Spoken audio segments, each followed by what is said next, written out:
کہ لفظ سبحان سے ابتدا اس بات کی دلیل ہے کہ یہ واقعہ اللہ کی لامحدود قدرت کا مظہر ہے اور اسے انسانی عقل و منطق کے ترازو میں نہیں تولا جا سکتا۔ بعبدہ کا لفظ اس بات کی طرف اشارہ ہے کہ یہ سفر بیداری کی حالت میں جسم اور روح دونوں کے ساتھ پیش آیا، کیونکہ خواب کے لیے بندہ کا لفظ استعمال نہیں ہوتا بلکہ روح کا ذکر ہوتا ہے۔ سفر کے آغاز سے پہلے ایک اہم روحانی مرحلہ شق صدر کا پیش آیا۔ حضرت جبریل علیہ السلام نے آپ صلی اللہ علیہ وسلم کا سینہ چاک کیا اور قلب مبارک کو آب زمزم سے دھویا۔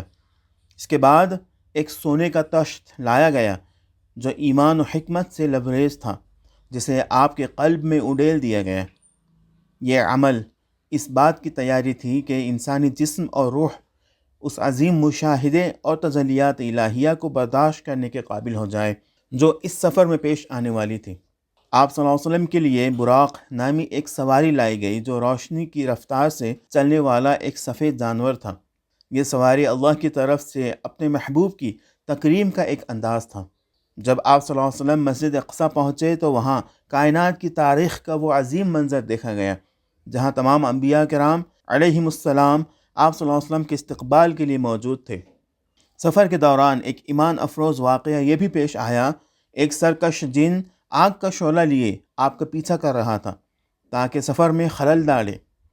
اس موقع پر حضرت جبریل علیہ السلام نے آپ کو وہ دعا سکھائی جو اللہ کے وجہ کریم یعنی کہ عظیم چہرے کا واسطہ دے کر پناہ حاصل کرنے کا بہترین ذریعہ ہے۔ یہ اس دعا کا ترجمہ ہے: میں اللہ کے وجہ کریم کی پناہ مانگتا ہوں اور اس کے ان کامل کلمات کی جن سے کوئی نیک یا بد آگے نہیں بڑھ سکتا، اس شر سے جو آسمان سے اترتا ہے اور جو اس میں چڑھتا ہے، اور اس شر سے جو زمین میں پھیلا ہوا ہے اور جو اس سے نکلتا ہے، اور رات اور دن کے فتنوں سے اور رات اور دن میں اچانک آنے والی بلاؤں سے، سوائے اس کے جو خیر کے ساتھ آئے، اے رحمان۔ یہ دعا پڑھتے ہی اس جن کا شعلہ بجھ گیا اور وہ اودھے منہ گر پڑا، جس سے ثابت ہوا کہ اللہ کی پناہ ہر مادی و روحانی شر سے بچاؤ کا سب سے بڑا ہتھیار ہے۔ مسجد اقصیٰ میں آپ نے تمام انبیاء کی امامت فرمائی۔ یہ محض ایک نماز نہیں تھی بلکہ یہ عالم ارواح اور عالم مادہ کے درمیان ایک ایسا معاہدہ تھا جس نے ثابت کر دیا کہ حضرت محمد مصطفیٰ صلی اللہ علیہ وسلم تمام رسولوں کے امام اور خاتم النبیین ہیں۔ یہ واقعہ اخلاق قیادت کا بہترین نمونہ ہے، جہاں تمام انبیاء نے آپ کی برتری کو تسلیم کیا اور آپ صلی اللہ علیہ وسلم نے کمال انکساری کے ساتھ اس فریضے کو انجام دیا۔ مسجد اقصیٰ سے آسمانوں کی طرف بلندی کا سفر شروع ہوا جسے معراج کہا جاتا ہے۔ اس سفر کے دوران آپ صلی اللہ علیہ وسلم کے مختلف آسمانوں پر جلیل القدر انبیاء سے ملاقاتیں ہوئیں، جو کہ اخلاق نبوی اور انبیاء کرام کے باہمی ادب و احترام کا ایک حسین موقع ہے۔ پہلے آسمان میں حضرت آدم علیہ السلام سے ملاقات ہوئی، جنہوں نے فرمایا: صالح بیٹے اور صالح نبی کو خوش آمدید۔ آپ صلی اللہ علیہ وسلم نے اپنی جد امجد کو سلام کیا۔ دوسرے آسمان پر حضرت عیسیٰ اور حضرت یحییٰ علیہم السلام نے صالح بھائی اور صالح نبی کہہ کر مرحبا کہا۔ یہ ملاقات روحانی تعلق کی مظہر تھی۔ تیسرے آسمان پر حضرت یوسف علیہ السلام سے ملاقات ہوئی، جنہیں کائنات کا نصف حسن دیا گیا تھا۔ انہوں نے آپ صلی اللہ علیہ وسلم کا پرتپاک استقبال کیا۔ چوتھے آسمان پر حضرت ادریس علیہ السلام سے ملاقات ہوئی۔ انہوں نے آپ کے مقام کی بلندی کے لیے دعا فرمائی۔ پانچویں آسمان پر بنی اسرائیل کے محبوب نبی حضرت ہارون علیہ السلام نے آپ کو خوش آمدید کہا۔ چھٹے آسمان پر حضرت موسیٰ علیہ السلام نے آپ کو دیکھا اور رو پڑے۔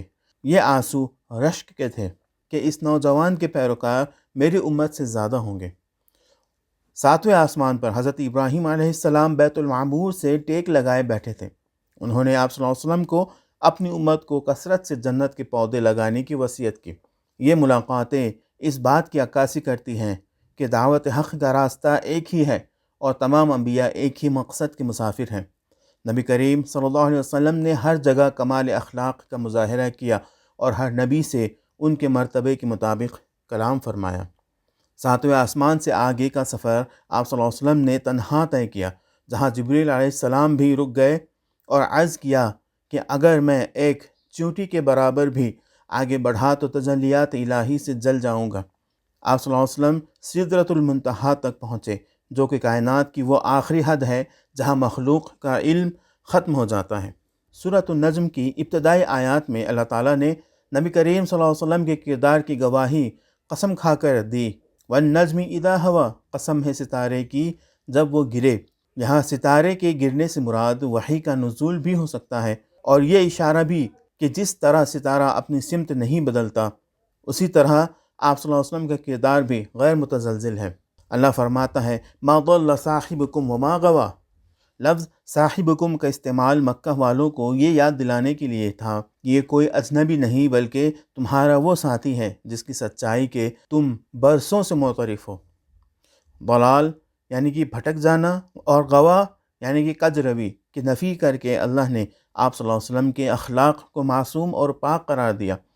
یہ آیتیں واضح کرتی ہیں کہ آپ صلی اللہ علیہ وسلم کی گفتگو اپنی خواہش نفس پر مبنی نہیں ہوتی، بلکہ وہ سراسر وحی الہی ہے۔ معراج کا سب سے بڑا عملی نتیجہ امت محمدیہ کے لیے 50 نمازوں کی فرضیت تھی۔ جب آپ صلی اللہ علیہ وسلم واپسی پر حضرت موسیٰ علیہ السلام کے پاس پہنچے تو انہوں نے اپنے تجربے کی بنیاد پر فرمایا کہ آپ کی امت اتنی نمازوں کی متحمل نہیں ہو سکے گی۔ یہاں سے اخلاق نبوی کا ایک اور درخشاں پہلو امت پر شفقت سامنے آتا ہے۔ نماز کی فرضیت کے مختلف مراحل تھے۔ ابتدا میں اللہ تعالیٰ نے 50 نمازیں فرض کی جو بندگی کی کثرت کا تقاضا تھی، مگر بار بار آپ واپس گئے تاکہ امت کی کمزوری کے احساس اور ہمدردی کی بنا پر آپ صلی اللہ علیہ وسلم حاضر ہو کر تخفیف کی درخواست کریں، اور پھر آخری فیصلہ ہوتا ہے۔ نمازیں 5 رہ جاتی ہیں، لیکن اللہ نے اپنے فضل سے فرمایا کہ یہ ثواب میں 50 کے برابر ہی رہیں گی۔ نبی کریم صلی اللہ علیہ وسلم بار بار اللہ کے حضور حاضر ہوئے اور ہر بار نماز کی تعداد میں کمی کی درخواست کی، یہاں تک کہ وہ 5 رہ گئیں۔ اللہ تعالیٰ نے اپنے فضل سے فرمایا کہ یہ ادا کرنے میں 5 ہوں گی، لیکن ثواب میں 50 کے برابر ہی رہیں گی۔ جب حضرت موسیٰ علیہ السلام نے مزید کمی کا مشورہ دیا تو آپ صلی اللہ علیہ وسلم نے فرمایا مجھے اب اپنے رب سے حیا آتی ہے۔ یہ جملہ بندگی اور حیا کے اس مقام کو ظاہر کرتا ہے جہاں ایک محب اپنے محبوب کے فیصلے کو بخوشی تسلیم کر لیتا ہے۔ سفر معراج کے دوران آپ صلی اللہ علیہ وسلم کو جنت اور دوزخ کے مشاہدات کرائے گئے، جن کا مقصد امت کو اخلاقی پستیوں سے بچانا تھا۔ آپ صلی اللہ علیہ وسلم نے دیکھا کہ سود خوروں، غیبت کرنے والوں اور یتیم کا مال کھانے والوں کو کیسی ہولناک سزائیں دی جا رہی ہیں۔ یہ مشاہدات محض ڈرانے کے لیے نہیں تھے، بلکہ یہ انسانی معاشرے کی تعمیر نو کے لیے ایک اخلاقی نصاب تھے۔ آپ صلی اللہ علیہ وسلم نے ان لوگوں کے درجات بھی دیکھے جو صبر، شکر اور حسن اخلاق کے حامل تھے۔ یہ مناظر اس بات کی علامت تھی کہ انسانی اعمال کے نتائج محض دنیا تک محدود نہیں، بلکہ ان کا تعلق ابدیت سے ہے۔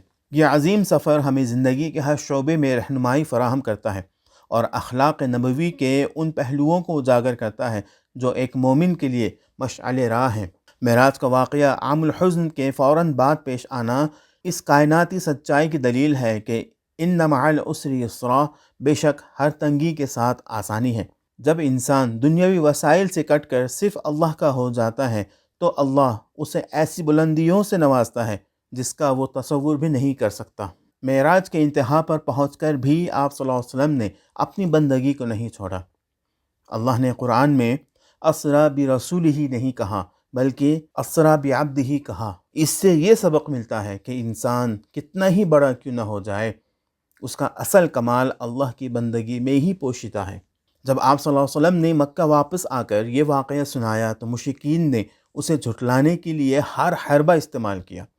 انہوں نے بیت المقدس کی نشانیاں پوچھی تو اللہ نے بیت المقدس کو آپ صلی اللہ علیہ وسلم کی نظروں کے سامنے کر دیا اور آپ صلی اللہ علیہ وسلم نے ایک ایک نشانی بیان فرما دی۔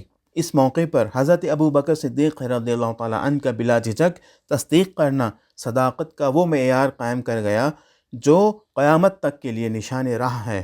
جس طرح نبی کریم صلی اللہ علیہ وسلم اللہ کے حضور حاضر ہوئے، اسی طرح نماز ہر مومن کے لیے اللہ سے ملاقات کا ذریعہ بنا دی گئی ہے۔ نماز ہمیں نظم و ضبط، پاکیزگی اور اخلاقی بلندی سکھاتی ہے۔ یہ وہ تحفہ ہے جو ہر روز ہمیں معراج کی یاد دلاتا ہے۔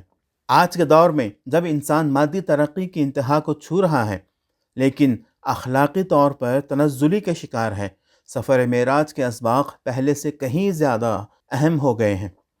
نبی کریم صلی اللہ علیہ وسلم نے اس سفر کے ذریعے ہمیں سکھایا کہ طاقت اور بلندی کا مقصد دوسروں پر ظلم نہیں بلکہ عاجزی ہے۔ قیادت وہی ہے جو اپنے رعایا کی آسانی کے لیے فکر مند رہے، جیسا کہ آپ صلی اللہ علیہ وسلم نے نمازوں کی تخفیف میں کیا۔ سچی کامیابی مادی اشیاء کے حصول میں نہیں بلکہ قلب کی صفائی اور اللہ کے مشاہدے میں ہے۔ نبی کریم صلی اللہ علیہ وسلم کے اخلاق کا یہ عالم تھا کہ آپ صلی اللہ علیہ وسلم نے کبھی کسی سائل کو خالی ہاتھ نہیں موڑا اور کبھی کسی کے ساتھ بدسلوکی نہیں کی۔ معراج کی رات آپ صلی اللہ علیہ وسلم نے ان لوگوں کے لیے بھی ہدایت کی دعا کی جو آپ صلی اللہ علیہ وسلم کے خون کے پیاسے تھے۔ یہی وہ اخلاق ہے جو اسلام کی روح ہے۔ سفر معراج محض ایک تاریخی داستان نہیں بلکہ یہ ہمارے ایمان کی اساس ہے۔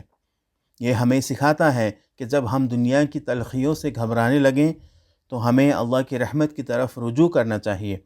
نبی کریم صلی اللہ علیہ وسلم کے اخلاق عالیہ ہمیں یہ پیغام دیتے ہیں کہ زندگی کی اصل معراج اپنے کردار کو سنوارنا اور اللہ کی مخلوق کے لیے رحمت بن جانا ہے۔